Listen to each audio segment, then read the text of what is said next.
অস্ত্রগুরু দ্রোণাচার্য এক মনে কৌরব ও পাণ্ডবদের ধনুর্বিদ্যার চর্চা করাচ্ছিলেন। এমন সময় এক সুঠামদেহী বালক, উজ্জ্বল মুখশ্রী, সে ষষ্ঠাঙ্গে আর গুরু দ্রোণাচার্যকে প্রণাম করলেন। গুরু দ্রোণাচার্য অবাক। তিনি জিজ্ঞেস করলেন, কে তুমি বালক? তুমি কি চাও? কি প্রয়োজনে এসেছ? কি ছিল তার উত্তর? কি হলো পরবর্তী ঘটনা? বিস্ময়কর সেই ঘটনার বিবরণী আমরা শুনব। সবাইকে নমস্কার। এসো গল্প শুনি চ্যানেলে সবাইকে স্বাগত জানাচ্ছি। এই চ্যানেলে আমরা পৌরাণিক কাহিনী থেকে শুরু করে মহাপুরুষদের জীবনের প্রেরণাদায়ী নানা ঘটনার কথা আমরা শুনতে পাব। সবার কাছে অনুরোধ, তোমরা সবাই এই চ্যানেলটিকে সাবস্ক্রাইব করবে, লাইক করবে এবং কমেন্টস করবে। কোনো ভুল ত্রুটি বা কোনো পরামর্শ থাকলে অবশ্যই কমেন্টসের মাধ্যমে জানাবে, যেন আমি নিজেকে সংশোধন করতে পারি। ছোট্ট বন্ধুরা, আজকের গল্পের আসরে গল্পটি হলো একলব্যের গুরুদক্ষিণা, বা বলা যায় শ্রেষ্ঠ গুরুদক্ষিণা। আসি মূল গল্পে। যখন সেই বালক এসে গুরুদেবের পায়ে প্রণাম করলেন, প্রণাম করার পর গুরুদেব জিজ্ঞেস করলেন যে তুমি কে? তুমি কি প্রয়োজনে এসেছো? বালক উত্তর করল যে আমি নিষাদ রাজের ছেলে, নিষাদ রাজ হিরণ্যধনুর ছেলে একলব্য। আমি এসেছি আপনার কাছে অস্ত্রবিদ্যার শিখতে, অস্ত্রবিদ্যার শিক্ষা নিতে আমি এসেছি। এই শুনে গুরুদেব ভীষণ রেগে গেলেন। প্রথমে বালকটিকে দেখে তার খুব ভালো লেগেছিল। এত সুন্দর আর এরকম সুঠাম দেহে, আর সে একদম তীর ধনুক নিয়ে এসেছিল অস্ত্রবিদ্যা শেখার জন্য। তো প্রথম দর্শনে তার খুব ভালো লেগেছিল, কিন্তু পরিচয় জানার পর তিনি ভীষণ রেগে গেলেন। কারণ গুরু দ্রোণাচার্য কোনো ছোট জাতের মানুষকে, ছোট জাতের কাউকে শিষ্য হিসেবে গ্রহণ করেন না।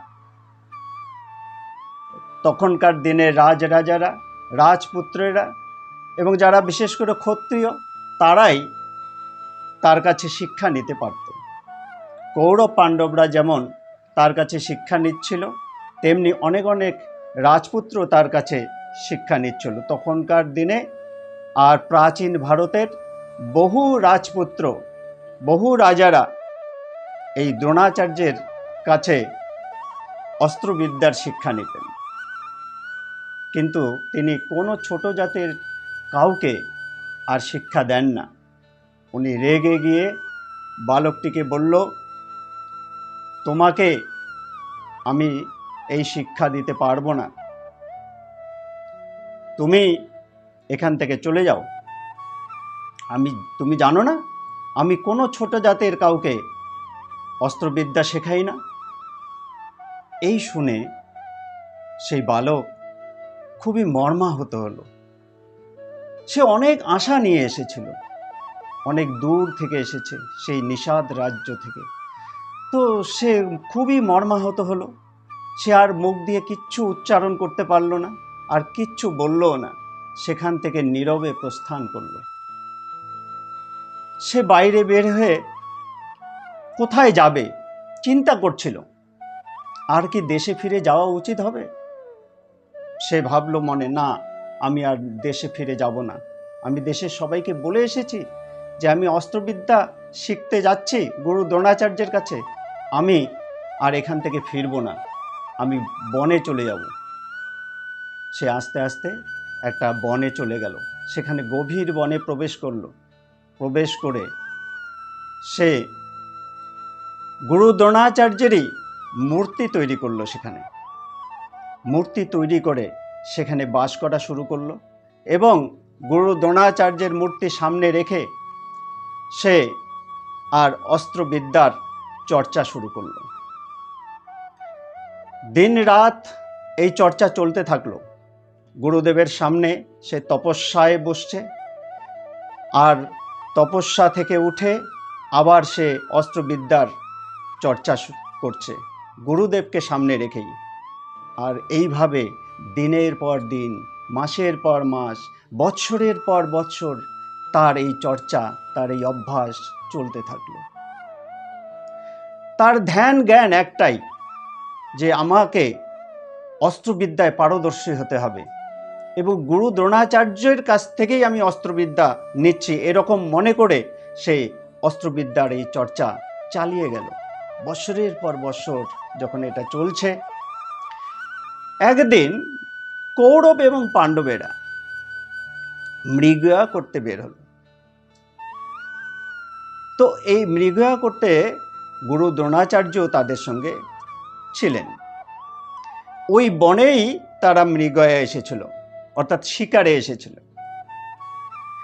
তো শিকার করছে জঙ্গলে। তাদের কারো সঙ্গে একটা কুকুর ছিল। সেই কুকুরটি আর আগে আগে যাচ্ছে, ঘেউ ঘেউ ঘেউ ঘেউ আওয়াজ করে করে সে এগিয়ে যাচ্ছে, এদিকে ছুটছে ওদিকে ছুটছে। কুকুর তো খুবই অস্থির, চঞ্চল, সে কোনো কিছু দেখেই দৌড়াচ্ছে, ছুটছে, এদিকে আওয়াজ করছে নানা ধরনের, ঘেউ ঘেউ কেউ কেউ নানা ধরনের আওয়াজ করে করে এগিয়ে যাচ্ছে। আর এইভাবে শিকার করতে করতে ওনারা যখন গভীর বনে প্রবেশ করেছে, আর সেই কুকুরটাও এগিয়ে যাচ্ছে, কুকুর গন্ধ শুকে শুকে ঠিক যেখানে একলব্যের আশ্রম, যেখানে একলব্য আর গভীর মনোযোগ দিয়ে একাগ্র চিত্তে আর অস্ত্রবিদ্যার অভ্যাস করছে, সেখানে গিয়ে সে উপস্থিত। আর একলব্যকে দেখে আরও সে বেশি বেশি করে ঘেউ ঘেউ ঘেউ ঘেউ আওয়াজ শুরু করে দিয়েছে। আর এতে একলব্যের মনসংযোগের ভীষণ ব্যাঘাত ঘটে গেল। সে তো এক মনে একাগ্র চিত্তে আর ধনুর্বিদ্যা চর্চা করছে, কিন্তু এই কুকুর এসে তার মনসংযোগে ব্যাঘাত ঘটিয়েছে। ভীষণ রেগে গেল একলব্য। ভীষণ রেগে গিয়ে তার তীর বের করল। সেই তীর নিক্ষেপ করল কুকুরের মুখে, এবং একটা তীর নয়, 7-7টা তীর একসঙ্গে সে কুকুরের মুখে নিক্ষেপ করল। আর কি অদ্ভুত ব্যাপার, কুকুরের মুখে 7টা তীর একবারে গিয়ে আর নিক্ষেপ হলো, আর সেই 7টা তীর এমনভাবে কুকুরের মুখে গেঁথে গেল যে কুকুর আর কোনো আওয়াজ করতে পারছে না। অথচ কুকুরের মুখ থেকে কোনো রক্তও পড়ছে না, কুকুরের কোনো যন্ত্রণাও বোধ হচ্ছে না। কুকুরকে দেখে মনে হচ্ছে না তার কোনো যন্ত্রণা হচ্ছে, তার শুধু আওয়াজটাই বন্ধ হয়ে গেল। অদ্ভুত, এরকম তীর কেউ কখনো মারতে পারে? এরকম তো দেখা যায় না। সেই কুকুর ভয় পেয়ে ওখান থেকে পালিয়ে গেল। সে যাদের সঙ্গে এসেছিল, সেই রাজপুত্ররা যেখানে ছিল, তাদের কাছে গিয়ে উপস্থিত। রাজপুত্ররা কুকুরের এই অবস্থা দেখে অবাক, বলছে কি অদ্ভুত ব্যাপার, 7-7টা তীর মুখের মধ্যে কুকুরের, কুকুর কোনো আওয়াজ করতে পারছে না, অথচ তার কোনো যন্ত্রণার অনুভূতিও হচ্ছে না, আবার কোনো রক্তও পড়ছে না। এরকম অদ্ভুত তীর তারা তো নিজেরাও মারতে পারে না। কে এরকম অদ্ভুত তীর মারল? কোন সেই বীর এই জঙ্গলের মধ্যে? কোন সেই বীর, যে বীর এইরকম তীর মেরেছে, এইরকম দক্ষ তীরন্দাজ কে হতে পারে? তারা ভীষণ চিন্তায় পড়ে গেল। দ্রোণাচার্য দেখে অবাক, বলছে অদ্ভুত, এরকম তীর কে মারল? কৌরব পাণ্ডব তারা খুঁজতে বেরিয়ে পড়ল যে কে এই অদ্ভুত তীর মেরেছে। শিকার করা তাদের বন্ধ হয়ে গেল। তারা জঙ্গলের মধ্যে সেই বীরকে, সেই তীরন্দাজকে খুঁজে খুঁজে বেড়াচ্ছে। খুঁজতে খুঁজতে খুঁজতে খুঁজতে তারা একলব্যের আশ্রমে গিয়ে উপস্থিত। আর দেখছে একলব্য আর ধনুর্বিদ্যা চর্চা করছে। তাকে গিয়ে বলছে, তুমি কি এই তীর মেরেছো কুকুরকে?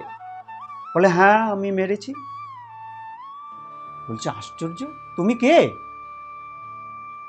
বলছে, আমি নিষাদরাজ হিরণ্যধনুর পুত্র একলব্য এবং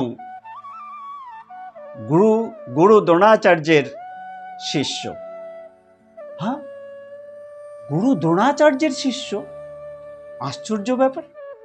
আমরা গুরু দ্রোণাচার্যের শিষ্য, এও বলছে গুরু দ্রোণাচার্যের শিষ্য। গুরু দ্রোণাচার্য, তাহলে গুরু দ্রোণাচার্য একে এই অদ্ভুত অস্ত্রবিদ্যা শিখিয়েছে, আমাদের শেখায়নি? অর্জুন আরো বেশি অবাক। অর্জুনকে গুরুদেব কথা দিয়েছিলেন তাকে পৃথিবীর মধ্যে শ্রেষ্ঠ ধনুর্ধর তৈরি করবে। আর তাকে পৃথিবীর মধ্যে শ্রেষ্ঠ ধনুর্ধর তৈরি করবেন, সেখানে একলব্যের মতো একজন, তার থেকেও আর দক্ষ তীরন্দাজ, তার থেকেও আর একজন বড় যোদ্ধা, এটা কি করে হলো, কি করে সম্ভব? তারা ওখান থেকে বের হয়ে গেলেন। বের হয়ে দ্রোণাচার্যের কাছে গিয়ে উপস্থিত। গুরু দ্রোণাচার্যকে তারা বললেন, গুরুদেব, এটা তো আপনার ভারী অন্যায় কাজ। বলছে, কি অন্যায়? বলছে, এরকম ঘটনা, যিনি তীর মেরেছেন তিনি বলছেন আপনারই শিষ্য। তিনি আমার শিষ্য?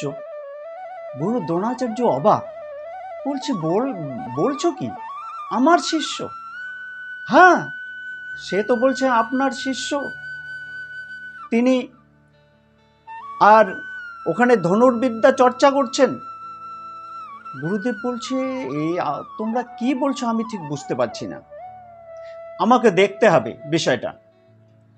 চলো, সেই যোদ্ধা কোথায় আছেন আমিও যাব। তাদেরকে নিয়ে একলব্যের আশ্রমে গিয়ে উপস্থিত। একলব্যকে দেখছে যে এক মনে সে ধনুর্বিদ্যা চর্চা করছে, সুঠাম তার দেহ, আর একাগ্র চিত্তে সে ধনুর্বিদ্যা চর্চা করছে, এটা গুরু দ্রোণাচার্য দেখতে পেলেন এবং আরো অবাক হয়ে দেখলেন তারই মূর্তি সেই একলব্যের সামনে, তারই মূর্তি তৈরি করা আছে এবং সেই মূর্তির সামনেই সে অস্ত্রবিদ্যার চর্চা করছে। এটা দেখে আরো অবাক হয়ে গেলেন। গুরু দ্রোণাচার্যকে দেখে দৌড়ে এসে একলব্য ষষ্ঠাঙ্গে প্রণাম, গুরুদেব, আপনি এসেছেন আমার এই আশ্রমে, আমি ধন্য হয়ে গেলাম, আমি ধন্য হয়ে গেলাম। গুরুদেব অবাক, বলছে, হ্যাঁ বৎস, আমি এসেছি। তুমি কে তা আমাকে বলো আগে। গুরুদেব, আপনি আমাকে চিনতে পারলেন না? আমি তো আপনার কাছে গিয়েছিলাম ধনুর্বিদ্যার শিক্ষা নিতে, সেখানে হয়নি, কিন্তু এই বনে এসে আমি ধনুর্বিদ্যার চর্চা করছি আপনারই মূর্তির সামনে। আমি তো আপনারই শিষ্য, আমি নিষাদরাজ হিরণ্যধনুর পুত্র একলব্য। আপনি আমার প্রণাম গ্রহণ করবেন। গুরুদেবের মনে পড়ে গেল, তাই তো। বলছে, একলব্য, এই তীর তুমি মেরেছ? বলে, হ্যাঁ গুরুদেব, আমি মেরেছি। বাহ, খুব ভালো, দারুণ শিক্ষা তুমি নিয়েছো, তুমি একজন দক্ষ তীরন্দাজ, তোমার শিক্ষা সম্পূর্ণ হয়েছে, এবারে তোমাকে গুরুদক্ষিণা দিতে হবে। গুরুদক্ষিণা? তথাস্তু গুরুদেব, আপনি বলুন আপনি কি গুরুদক্ষিণা চান, আমি তাই দিয়ে দেব আপনাকে। গুরুদেব এখানে একটু বুদ্ধি খাটিয়ে দিলেন, কারণ উনি কথা দিয়েছেন অর্জুনকে যে তাকে শ্রেষ্ঠ ধনুর্ধর তৈরি করবেন, আর একলব্য এমনই তীর মেরেছে, এমনই তার দক্ষতা, যে সেই ধরনের দক্ষতা বা সেই ধরনের তীর মারার ক্ষমতা অর্জুনের তো নেই, গুরু দ্রোণাচার্যেরও সেটা নেই। আর এই একলব্য বলছে গুরু দ্রোণাচার্যই তার গুরু। তো এখানে বুদ্ধি খাটিয়ে আর দ্রোণাচার্য একলব্যকে বলে দিলেন যে গুরু দক্ষিণা হিসাবে তুমি তোমার বুড়ো আঙ্গুল, ডান হাতের বুড়ো আঙ্গুল আমাকে কেটে দাও। প্রথমে চমকে গেলেন একলব্য, কিন্তু চমকে গিয়েও তিনি কিন্তু সেকেন্ডও দেরি করেননি। কয়েক সেকেন্ডের মধ্যে, নিমেষে তিনি তরবারি দিয়ে তার ডান হাতের বুড়ো আঙুল কেটে গুরুদেবের পায়ে রেখে দিলেন। গুরুদেব, আমি আপনার কথা অনুযায়ী আপনাকে দক্ষিণা প্রদান করলাম।